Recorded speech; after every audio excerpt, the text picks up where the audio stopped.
皆さんこんにちは。日本語ティータイムの香りです。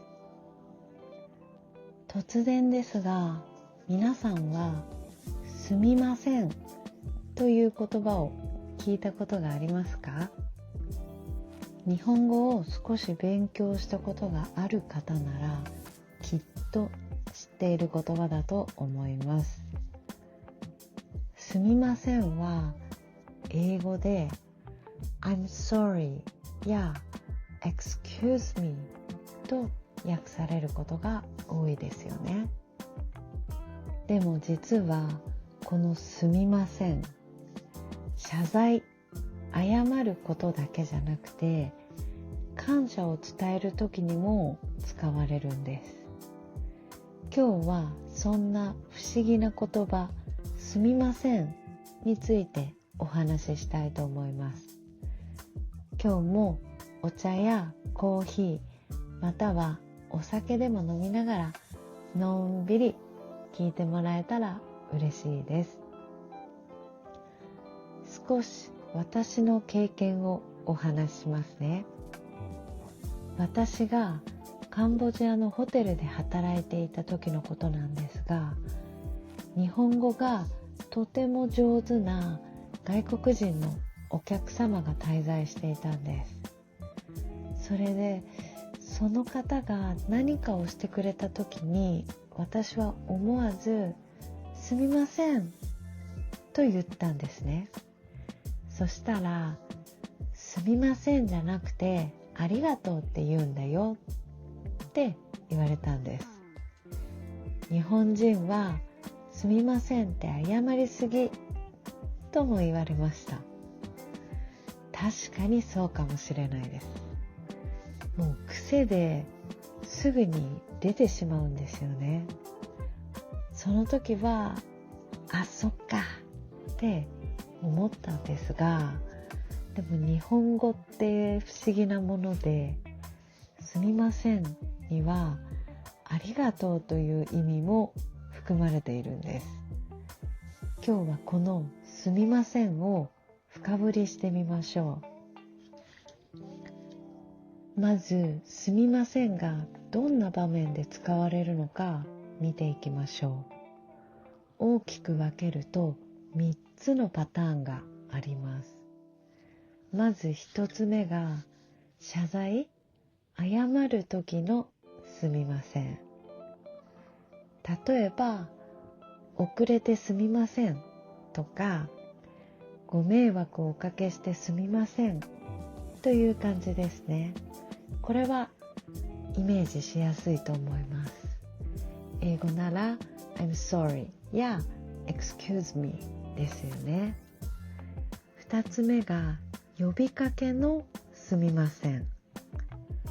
レストランで店員さんを呼ぶとき、すみません、すみませんと声をかけます。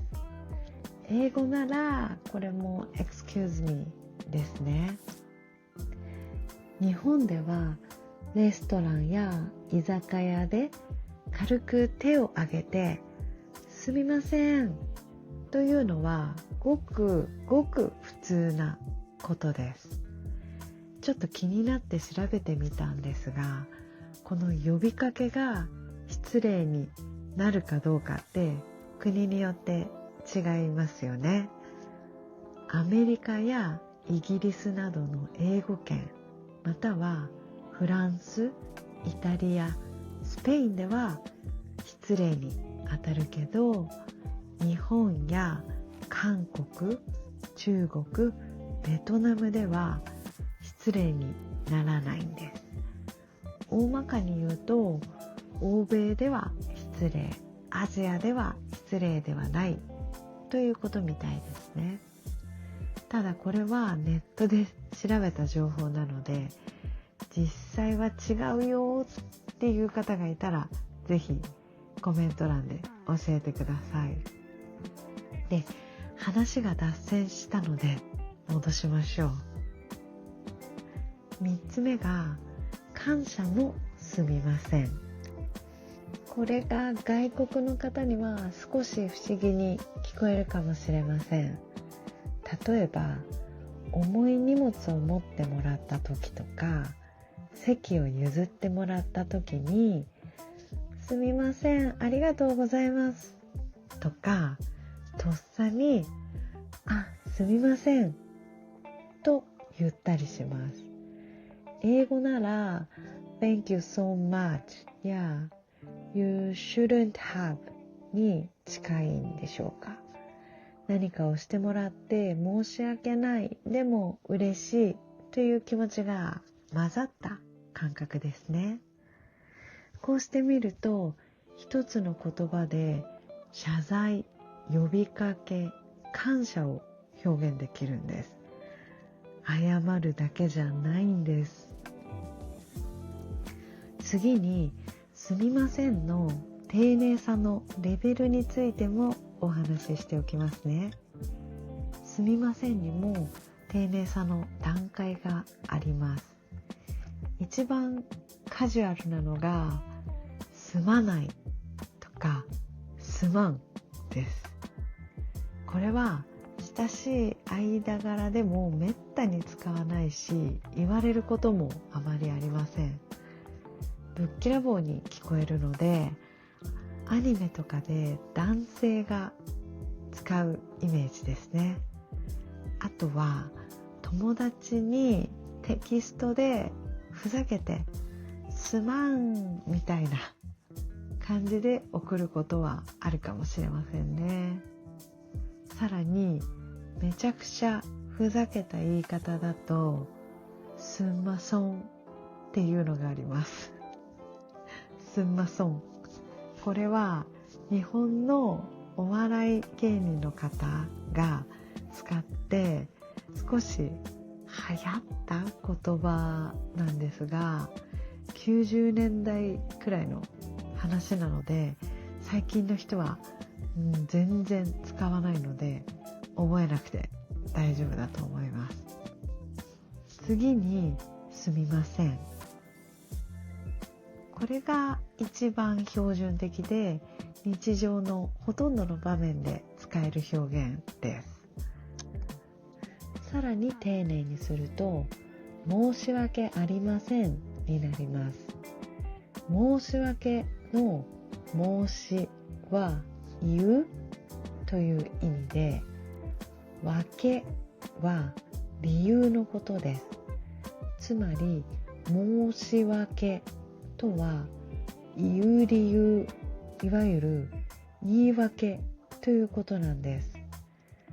そこにありませんがついて、言い訳のしようもないほどお詫びしたいという気持ちを表しています。すみませんよりもずっと重みがある言葉ですね。ビジネスの場面や目上の方に対して使うことが多いです。そして最上級の丁寧な言い方が申し訳ございませんです。ありませんがさらに丁寧なございませんに変わった形です。ホテルや百貨店などサービス業でよく使われる表現です。さらにこれに誠にという言葉をつけると、最上級のさらに上を行く誠に申し訳ございませんになります。誠には本当に very ということです。まとめると、すまない、すまん、すみません、申し訳ありません、申し訳ございませんの4段階ですね。状況や相手によって使い分けてみてください。ではそもそもこのすみませんという言葉、どこから来ているんでしょうか。すみませんの元になっているのはすまないという言葉なんです。すまないは気持ちが済まない、つまりこのままでは気持ちが収まらないという意味なんです。何かをしてもらった時にありがたさと恐縮な気持ちが混ざって、ありがたい気持ちでこんなにしてもらって気持ちが済まない。何か自分が悪いことをしてしまった時、お詫びの気持ちで申し訳なくて気持ちが済まない。場面は違ってもどちらも済まないという感覚が根っこにあるんですね。ちなみに話し言葉ではすいません、すいませんと言ってる人も多いですが、正しくは済むという字を使って済まないが語源なので、形を変えてすみませんになったんです。ちょっと説明が難しいところですね。そして日本人が感謝の場面でもすみませんを使うのには、前回のよろしくと同じようにやっぱり日本の文化的な背景があるんだと思います。日本では相手に何かをしてもらうことを迷惑をかけてしまったと感じる気持ちが多分強いんですね。ありがとうは純粋な感謝の言葉ですが、すみませんにはしてもらって嬉しいけど申し訳ないという謙虚さが込められているんです。相手への配慮と感謝が一緒になった言葉、それがすみませんなんですね。ただ外国人の方と話すときには、感謝の気持ちを伝えたい場面ではありがとうございますの方が伝わりやすいかもしれません。私もカンボジアでそれを学びました。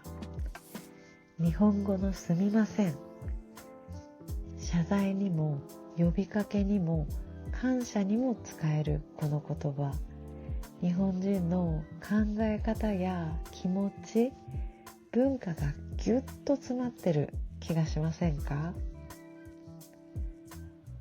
ということで第3回日本語ティータイムいかがだったでしょうか？すみませんの不思議さ、なんとなくでも伝わってくれていたら嬉しいです。それでは今日はここまでです。最後まで聞いてくれて本当にありがとうございました。また次回ものんびりお話ししましょう。香りでした。